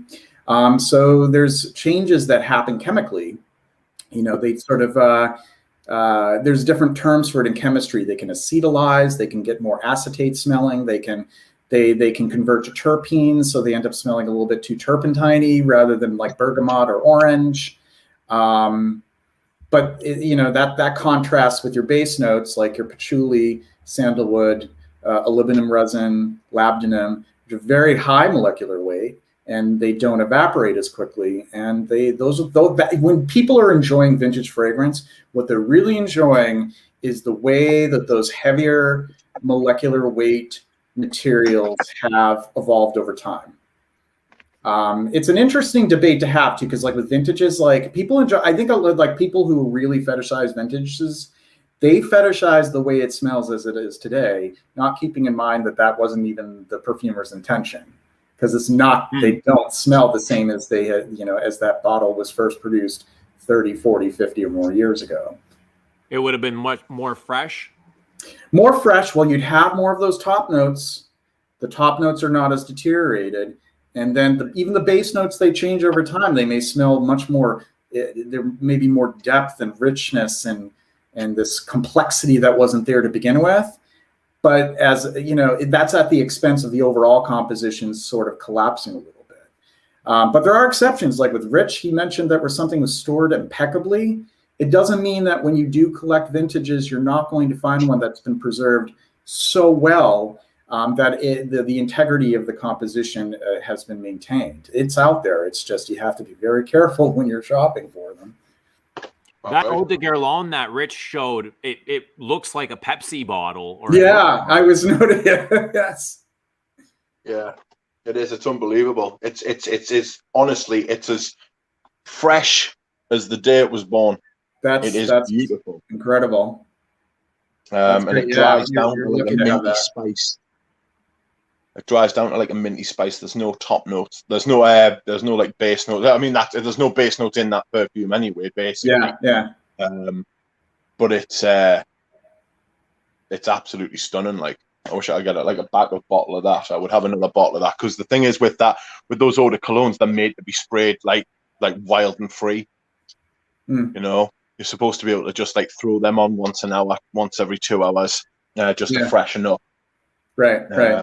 That's that was the purpose for a lot of those. It's funny, these conversations that take place in the fragrance community about these complaints about how citrus fragrances, they just have such weak performance. You're missing the forest for the trees. That's not the purpose of them. You're not supposed to find something that is not supposed to, you're not supposed to look for something that's not supposed to be there to begin with. You enjoy it moment by moment, minute by minute. Stop worrying about, your FOMO, fear of missing out, fear of like other people noticing what you're going to smell like hours later. Just reapply it or put something else on. Get over it. That's not what they're meant for. Yeah.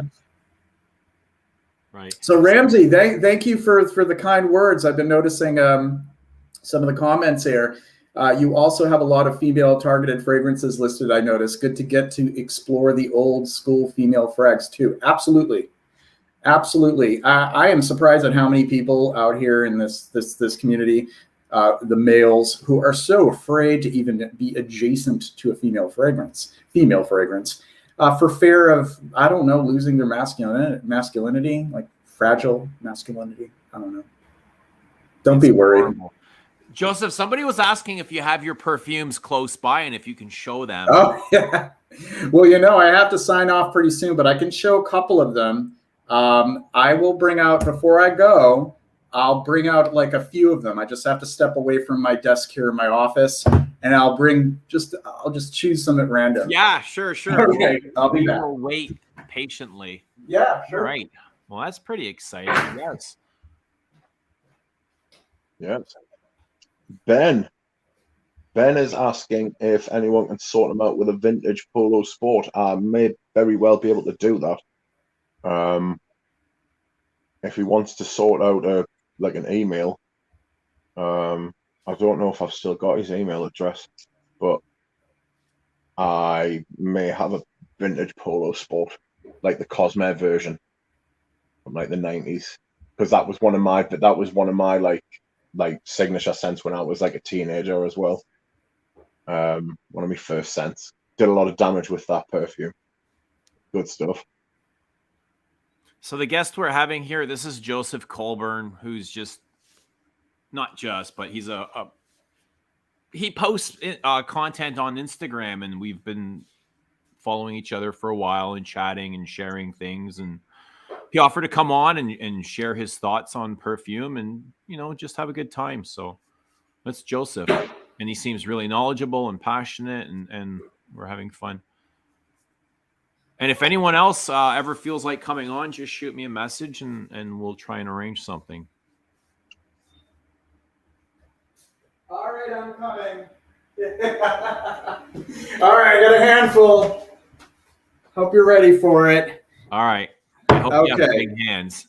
And you'll have to pardon me because it got very dark, and maybe I can put on the lamp back here, and we'll show you a few things before I have to sign off. I'm going to have a partner who's going to be very upset with me for doing this last minute because we're supposed to go out for a walk. But send them our apologies. he'll have to accept the apologies. So, question here before you start: anyone love vintage more for the unique old school bottles than for their superior smell? Can you talk about packaging? Oh, I love the packaging. I'm not going to lie when I say that I love the packaging. I love the overall presentation. I'd be lying if I said, "Oh, it's all about the juice." Right. This is a fetishism of an object. This is like a material attachment. That's why I have to meditate on material attachments so that I don't get too, wrapped up in it. It is not just about the scent, but it's the overall presentation. When you eat food, do you want it to look like, shit? You want it to look good. So when you're enjoying a fragrance, it's exciting to open up a beautiful bottle or a very interesting looking bottle. So here are the ones that I have here. This is the one that I mentioned. I just did a review on it today, and that is Sagamore Eau de Toilette Lancôme Paris. And this is a splash. What I do is I just use a pipette and I put it in sort of like a decanter kind of thing, but that's the one that I wrote about today. All right. It kind of looks like Joseph has the duck hanging on his wall next to those other photos. It fits there perfectly. It matches the aesthetic. I love it, and I love that the CN tower is in the background. So that's very nice. So for Leonard, this is a Leonard. We were talking about Leonard Pour Homme, but this is Balahé.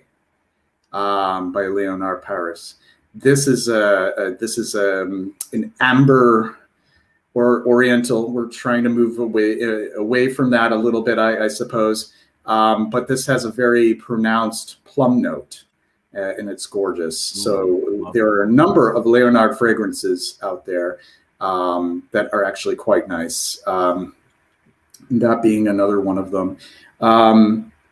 Here. This is the token niche, because I do have a lot of niche as well, but I thought, we were really focusing on the older stuff. This is an older niche, Métaux Parfums et Gantier. This is Parfum d'Habit, and this is beautiful as well. I did a review of this, and this is a very beautiful sort of leather that just sort of weaves in and out as far as leather, and it has sort of these mildly animal qualities. Nothing that's just too roaring or it's just you have to smell it to experience it. Hard for me to describe these things off the cuff, but I wanted to just fit as much in. Now, this is Öland, and this is actually an Avon. Truth be told, I have a number of Avons. So people seem to really think that Avon was very poor quality, which is absolute nonsense. They had like some really great fragrances. It's just the reputation for kitsch and for them to being sort of like the darlings of the middle class sect of Avon ladies and all that stuff has left them sort of in the dark, like disregarded and compared to others. But I mean, just take a look at that. That's so totally unique, and it reminds me of a big ass bar of soap. Yeah. You remember when Avon ladies used to go door to door? Do you remember those times? Of course I do. Yeah, my mom was besties with the Avon lady in the neighborhood, and she got a lot of Avon stuff. I had Wild Country, Black Suede when I was a kid, Soap on a Rope, the Bubble Bath, Skin So Soft, you name it. Who would have thought 30 years later those things are now coveted? Coveted? They're not coveted. They cost next to nothing. They're not hyped at all. Nobody cares about them. Everybody thinks they're garbage, but they are not. They're so good. The people really, that know really covet good. them.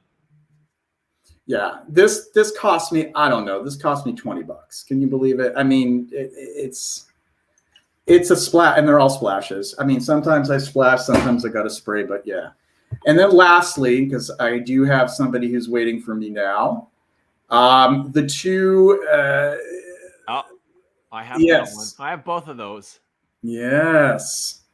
So a real man can stand behind a fragrance like this or this Diva or Femme right here. Yeah, I just got this one recently. It smells divine. Diva's a Jacques Polish from Chanel. Mm-hmm. That's true. And it does have a Chanel-esque quality to it. It does. Aldehydic floral. Right, right. And this one, this is a newer bottle and it still smells extravagant. It just, I got to wear this one soon. So there you go. There's a little sampling. Sorry that I can't wax poetic a little bit more on the fly, but there's really good ones. If Femme was released today, what would they say about it? And what absolutely unisex. Unisex, no doubt. Diva, probably even masculine. Or varying more masculine. Yeah, it could be unisex, but more men would be into it today because they are not very fruity sweet at all. I mean, there's fruit in them, but the fruit is really leveled out with some pretty dirty spices and animalic stuff, so which I love. So. Yeah, there you go. Perfect. All right, so it is now 6:30, and I'm officially supposed to have already been dried off and out of the shower right now. But thank you both for having me join, and I'd love to come back again and not dominate the conversation either. I feel like I'm just like blah blah blah blah blah. Well, I'm sorry that you have to go, but feel free. We'd love to have you back on sometime, and hopefully schedule it a little bit so we can enjoy you for a little bit longer. Yeah, of course. And thank you everybody for your commentary. I wish I could have caught up with a lot of it. I see a lot of discussion on Avon Diaghilev. Oh wow, yeah, that one's a really good one. Smell you later. All right, Galen. All right, I'm going to sign off, but yeah, I'll join you guys soon. Just let me know, and I'm happy to partake in another conversation. Thanks, Joseph. Enjoy your night. All right, you too. Take care, guys. See ya. See ya.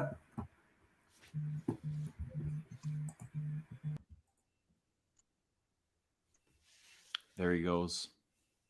There they go. There they go. That was interesting. Yeah. Something new, something you don't see very often. He likes what he likes, and he's very comfortable with that. And I admire that very much. It's refreshing to see something new, and somebody that doesn't follow the mainstream or just is really connected to the things that they enjoy. Yeah. Kind of like you too. You're kind of off that beaten path. I mean, the things that you enjoy it seems like it's really starting to grow. Not starting to, but it's always kind of been there, but now it's being unearthed and uncovered, and a lot of people are coming out and talking about it more. What's this, vintages? Yeah, vintages, Yeah. I'm glad I got in there early. There hasn't really been a whole lot of talk about vintages on YouTube until recently, really. Yeah, there's been one or two people, but not a lot of people. But I think it's the art, the age, the sort of, I don't know. I just think that more people are starting to see what vintage has to offer. What was like the benefits, of like old school perfumery. Right. To go past what everyone else is talking about, or there's other things out there. Yes, that's right. That is right. Oh, wasn't Superstitious inspired by Diva? I'm not sure. To me, Superstitious feels more like number 22. I can't remember Superstitious, but I'd have to retry Diva. You may be right. I don't know. Yeah, the Batch Bros. I mean, that's the mainstream. That's often what we're bombarded with. What, like batches? Yeah, batches and new stuff. Yeah. Are you worried about batch variations of your stuff?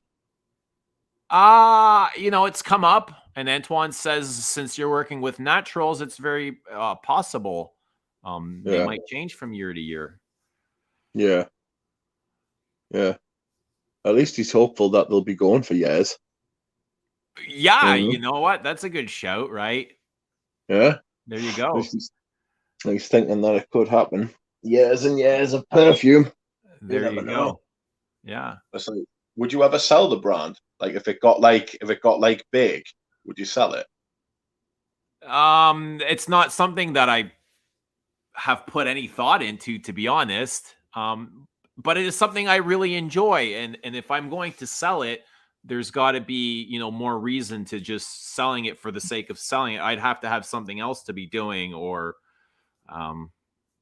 you can afford that cabin in the woods. Right. No, it's something I really enjoy doing, and I'm not doing it to sell it. I'm doing it to enjoy it and just give myself meaning and purpose and passion and fulfillment. So, no, it's not even a thought right now. Somebody has asked if Ombre Nomad is worth it. That depends. Is it worth it? I think it's a good rose oud perfume. I enjoy it very much. Depends on your rose oud collection, your love for rose oud. Do you like sweet perfumes? It's very vanillic. It's a very heavy perfume. It's a very powerful perfume. But it is complex and it's deep.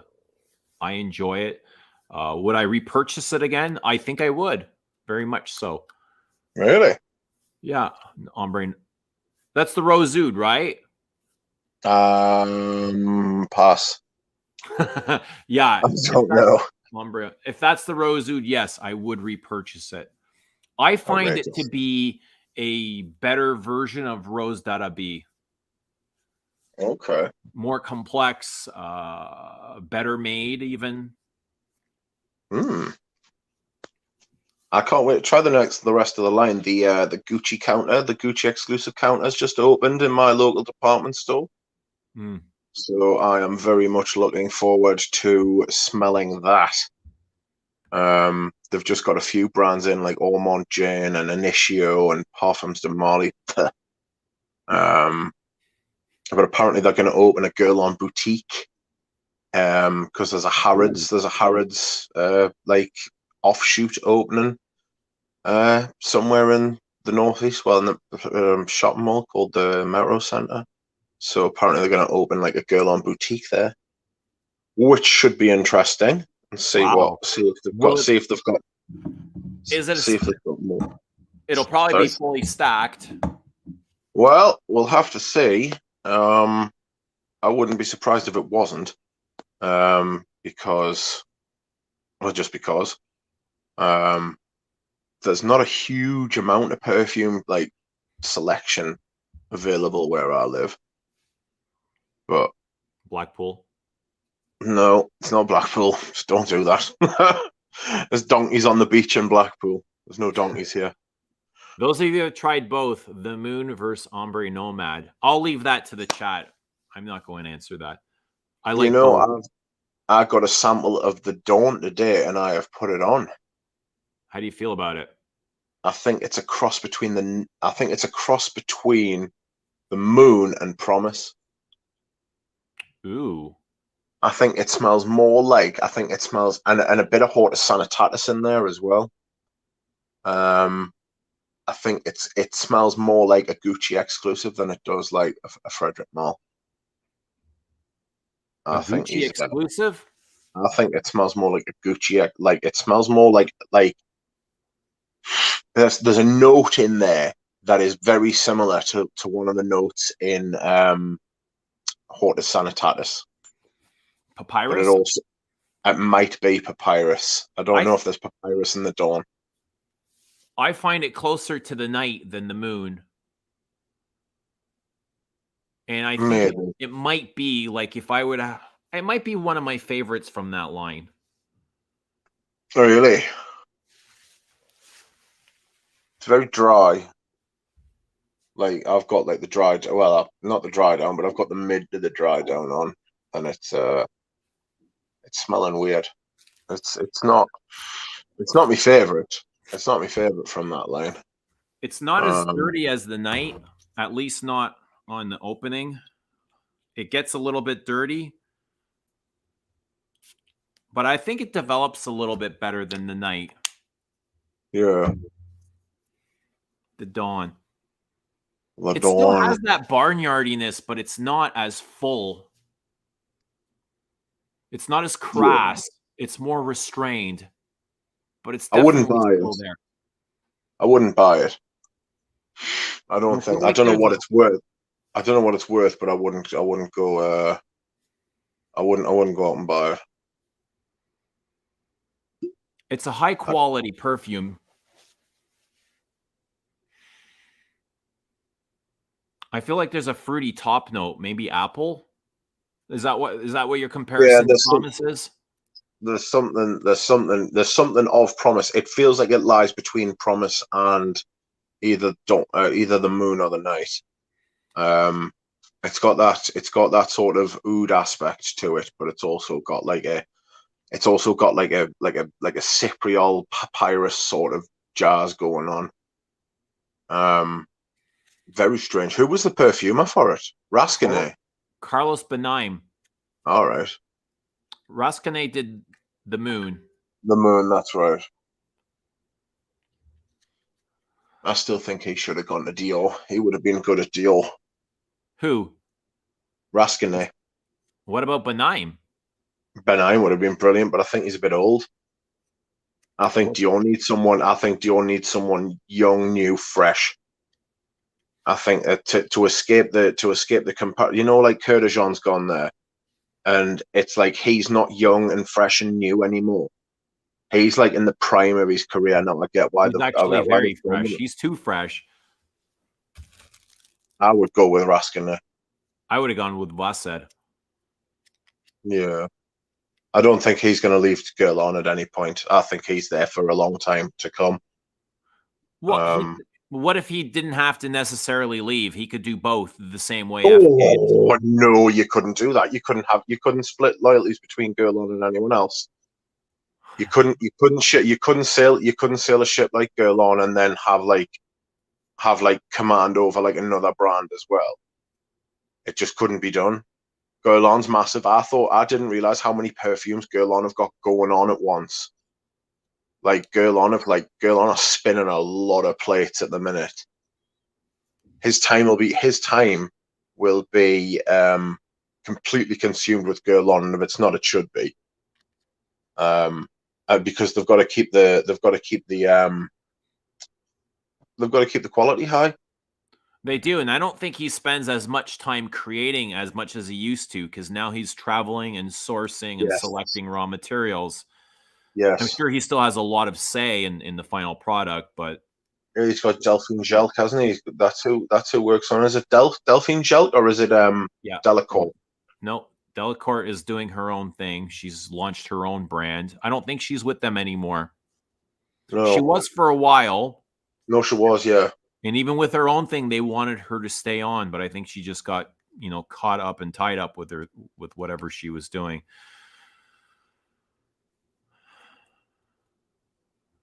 But I think even with Delk, they're still in good hands, because she apparently, like, she's the nose behind Louis, the Clove Carnation.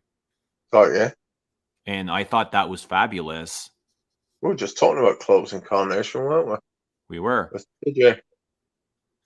It's well used. It's well used. I haven't got Louis. I wouldn't mind one of those bottles, but apparently the sprayers on them are shite. On the Louis? Yeah. Who was it who said that? Was that somebody in the chat who said that? Have I just pulled that out my arse? I don't know. I've not heard that. Houdini says that Delacour's own brand are duller dishwater. Well, they're very soft. Yeah. And if you're familiar with, you know, she was the one that launched the Arts and Materials. I think they kind of take after that style. Soft, Right. subtle, restrained, vanilla, musky, sensual. Okay. She's definitely not, you know, as heavy-handed as Terry Wasser was. So when they were Yeah. doing the Absolutes d'Orient, she wanted no part of it because Right. they're really full and rich and heavy, and she doesn't like that style of perfume. She's much more like, her favorite perfumes are Allure Bleu, Spiritus Double Vanille, the softer things, you know, the elegant, refined things. Where Wasser loves working with the heavier notes. So it was very easy for them to work to get together because they both had their strong points. Yeah. Right. So if they're going to develop something soft and sensual, she would lead. And then, you know, the heavier Middle Eastern inspired perfumes were his Interesting. doing. It's Kurdijan now, though, so it'll be interesting to see what happens.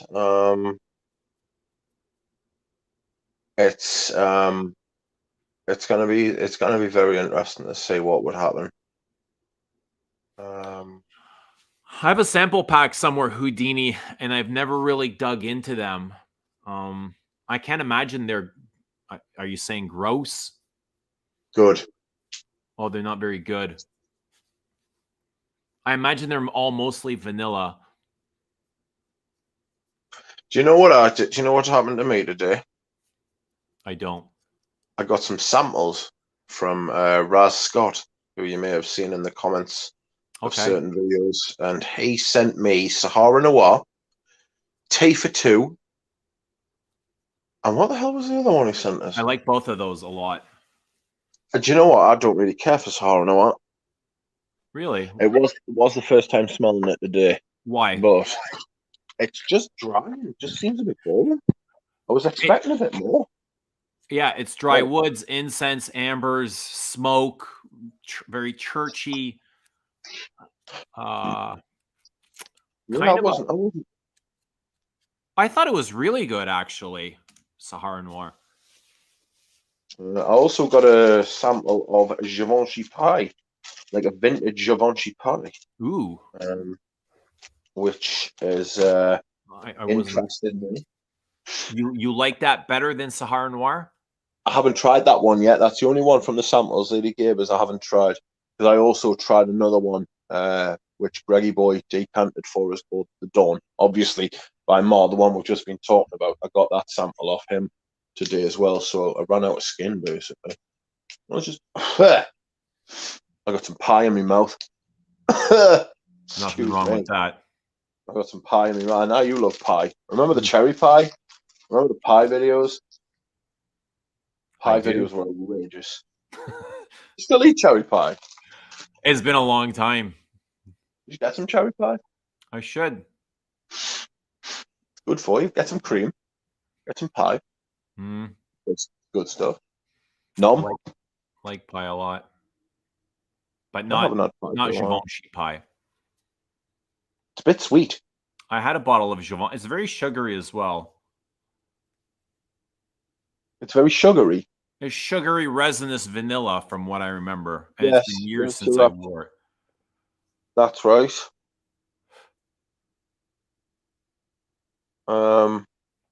It is very much like that.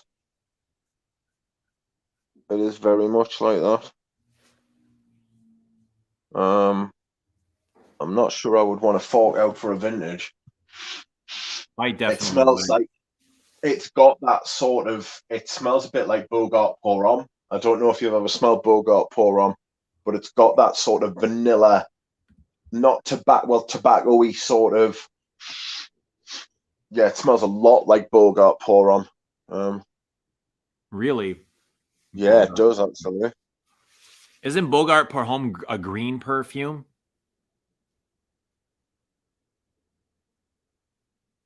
Bogart Pour Homme's not green. You might be thinking of another Bogart. Not Bogart Pour Homme. That's not green. Bogart Pour Homme's like a billowy sort of tobacco sort of thing. Vanilla. Was Rudy here earlier when we wished him happy birthday? I don't know if he was here when we wished him happy birthday. I know Peter was, but I'm not sure if Rudy was here. If he wasn't, happy birthday, Rudy. Everybody send Rudy happy birthday.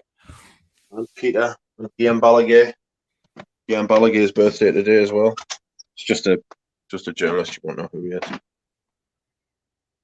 There you go. Yeah, I know. I'm gonna go to sleep. Good shout. I'm exhausted myself. Yeah, no, you were up late last night. We did a 4-hour stream last night. Yeah, outrageous. But we just kind of got lost in the moment, so it was a good time. I really enjoyed it. Yes, had a it's good time. very easy going, and it didn't feel forced. I like that kind of thing. Good guests, good chat. So hopefully we can do it again sometime. That's right. Rich, thank you very much. George, thank you very much. George is probably gone to bed, but thank you, George, for coming on. JJ, thank you. Chat, thank you very much. We'll see you guys very soon. Have a good night.